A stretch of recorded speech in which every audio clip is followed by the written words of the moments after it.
You are live. I'm out of water anyway. Hey guys, Pete Ramsey here, HVAC Greatness. I wanted to share a quick story. I was inspired today over on one of the Facebook groups. There was a little bit of back and forth going on, and that happens. And anytime the written word is transferred, it can be a text message, an email.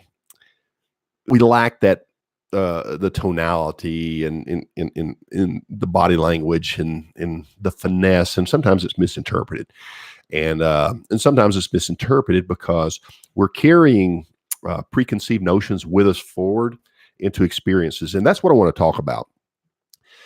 In today's world, so many people are trying to get ahead that instead of serving others to do it like we do in our industry, they try to take advantage of others. I've seen this a lot in corporate America. It's definitely done in politics. It's definitely done in the media. If you're watching the television news, you're misinformed. You know, we all are. We've all been led by the nose along the BS road. But anyway, that's not my point. I want to tell you an integrity story. Once upon a time, I had my business in a state where I was out in the field every day, and so I was a pretty small team. I had a few employees, so we were doing okay. And I go out on one of the dealerships, and I was friends with the owner of all the dealerships. I took care of his house, everything else.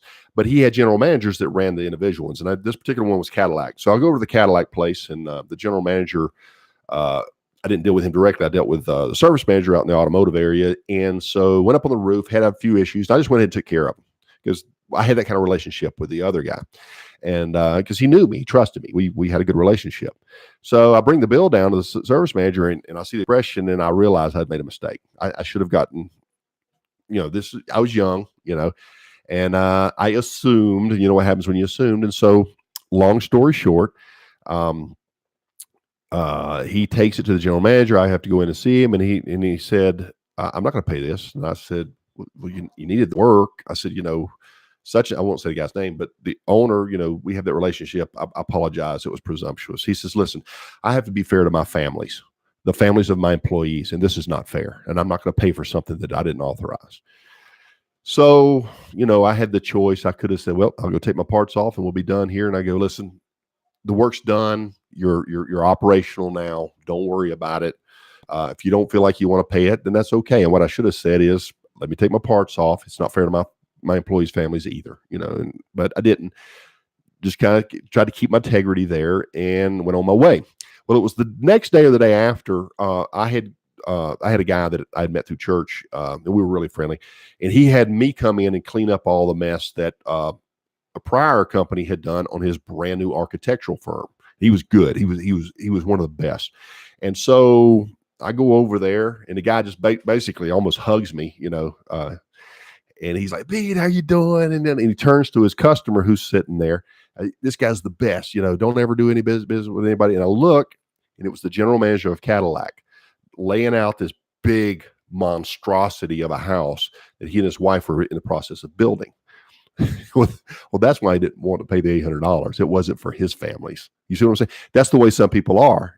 And we kept quiet. We smiled, and that was it. And so I went on and took care of whatever I was there to do and went on my happy way. I'd love to be able to tell you it was a happy ending. The general manager went back. He paid the invoice, but he didn't.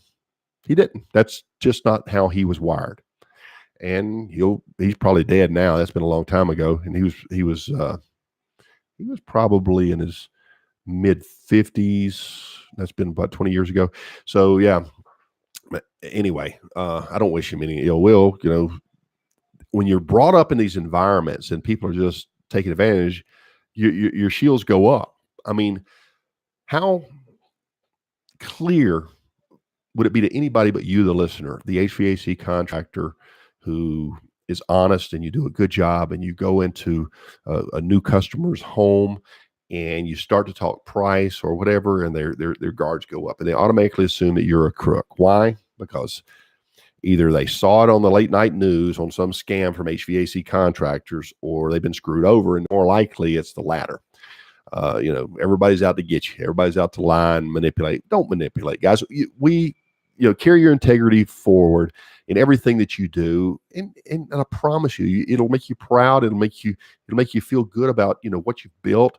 And you did it the right way. You didn't take advantage of anybody. You're going to get taken advantage of. I just gave you an example. I got taken advantage of, so I learned and I adjusted because we go in. I had a really good friend of mine. Actually, he was my territory manager way back in the 90s when I was kind of young and gullible, and he pulled me aside because he degreed in psychology. He said, Pete, you think that because you're such a nice and honest guy that the world is nice and honest back, but they're not. You need to quit trusting everybody. You need to start, covering yourself so that you don't get taken advantage. And he was speaking to a mutual person that I had temporarily engaged in a partnership in.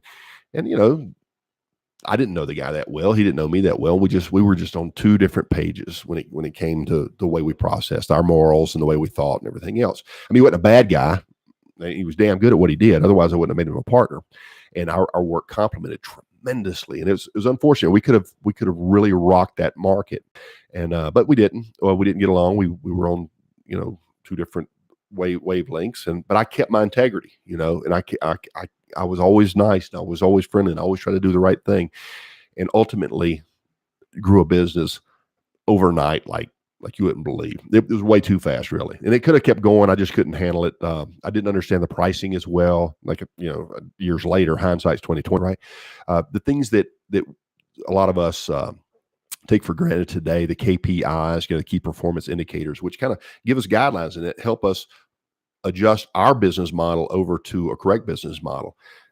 This allows us to see kind of like, your gauges allow you to measure pressure and temperature, and you can use temperature gauges for measuring superheat, or amp meters to check your amp draw, and all these are indicators, and you can tell what that unit is doing. Well, your business has tools as well, and there are programs that will support that. And if you think that's not really important, you'll find out later. Most companies, they'll jump in. They'll run hard. They think they're pricing fair. They don't factor in enough things like retirement one day or time off, for goodness sake, or slow seasons. They're out there working their hind end off, and it's just a tough pace to keep up, and they burn out. They go out of business. HVAC has a higher failure rate than the restaurant business industry, which is pretty darn high. It's ugly numbers, and mostly it's just because of lack of information. You guys want information? I'm providing free information here on YouTube, but mostly if you'll go over to Facebook, I've got a Facebook. I'll put a link under here. My group is HVAC Greatness over on Facebook. I'm doing that, and of course there's HVACGreatness.com if you want to jump in there and you get on my email list, and I'll put stuff out periodically. But anyway, the podcast, Pete Ramsey's podcast is called HVAC Greatness. It will go live, I promise. Just bear with me. I got to get the last details done. I have all the prep work done. I need a few more recordings, because the way this works is there's 2 recordings per week, and if I'm off that week, they don't get done. But what I do is I put a month's worth of work already ahead, and I'm always a month ahead. That way, if I get sidetracked, I get busy, then all that's logged in and it's already uploaded and scheduled to release at a given date. And you don't miss anything. I want you guys, when you're out on the road and you're driving around, you've got something that you can depend on tuning in twice a week. I'm going Tuesdays and Thursdays. Mondays, you're too busy to listen. Fridays, you're too busy to listen. You know how it is. I know how it is. I did it. But Tuesday, Wednesday, Thursday is too much for me. So I'm just going to do Tuesdays and Thursdays. So, jump in there, enjoy it, and maybe give you something to listen to when you're riding around town.